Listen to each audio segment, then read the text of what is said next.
can't read the minds of all of the opposition, but some of it is virulent and really, in my view, quite detached from the job that not only this president is doing, but any president has to do. It's a really hard job. It's a really hard job. Hard choices, which you'll hear. Welcome back to Give Me 5. We're continuing with our analysis in depth of Hillary's interviews yesterday with Fox News Channel, here, the town hall on CNN. And she was asked by Christiane Amanpour if the criticism of Barack Obama is based in racism.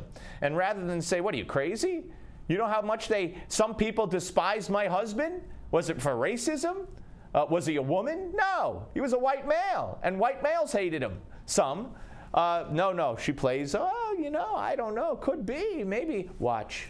There are many reasons why people are opposed to political figures. I felt when I ran in 2008 that there were people who were opposed to me because I was a woman. So you have to really try to keep getting up every day and doing the best you can. That's what President Obama has done.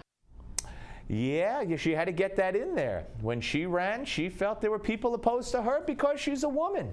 And if you think that's the last you're going to hear of that going forward if she runs, are you mistaken, ladies and gentlemen. So, yeah, I can't get inside the minds of people. They could be racist for not liking Obama.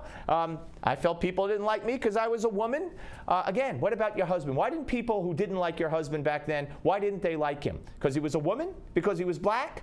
I mean, this is so ridiculous. More. Like the capture today, that was months in the making. And he had to make the decision, once again, to send Americans into harm's way to try to detain the leader of the attack against Benghazi. He has to shut out a lot of the other stuff that's going on to have the concentration to be able to make those hard choices. Hard Choices, the name of her book.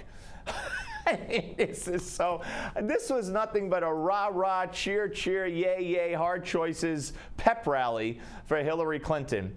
And I got to tell you, look, this claiming sexism and racism, it's like anybody who doesn't like me, I'll just say, hey, they don't like me because I'm Jewish. You know what? I mean, everybody could fall back on that. You're American Indian? Hey, they don't like me because I'm American Indian.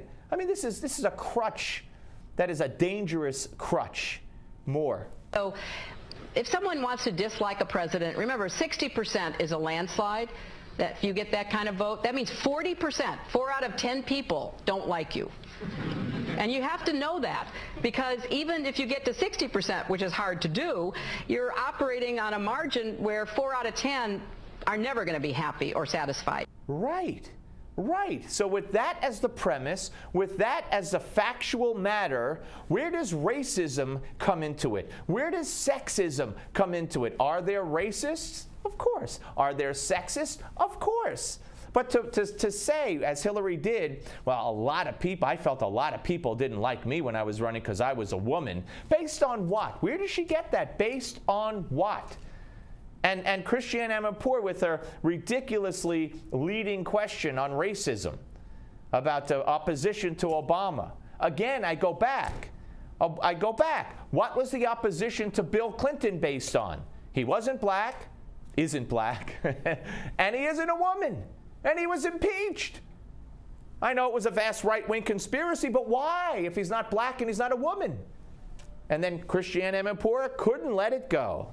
And some of that is latent racism, vestiges of racism, as some people have said. Well, I know that I don't want to say that I verify that, because that would be generalizing too broadly. I believe that there are people who have trouble with ethnicity, with race, with gender, with sexual orientation, you name it, and therefore they are not developing a reasoned opinion, even if it's an opinion in opposition, but they are reacting on a kind of visceral, stereotypical basis. Right. Okay. Right. So now, if you don't like somebody's policies or whatever, and they happen to be gay, they happen to be black, they happen to be this, they happen to be that, you're doing it out of hatred. You're not doing it out of rational fear or rational objection. On the Steve Malzberg Show.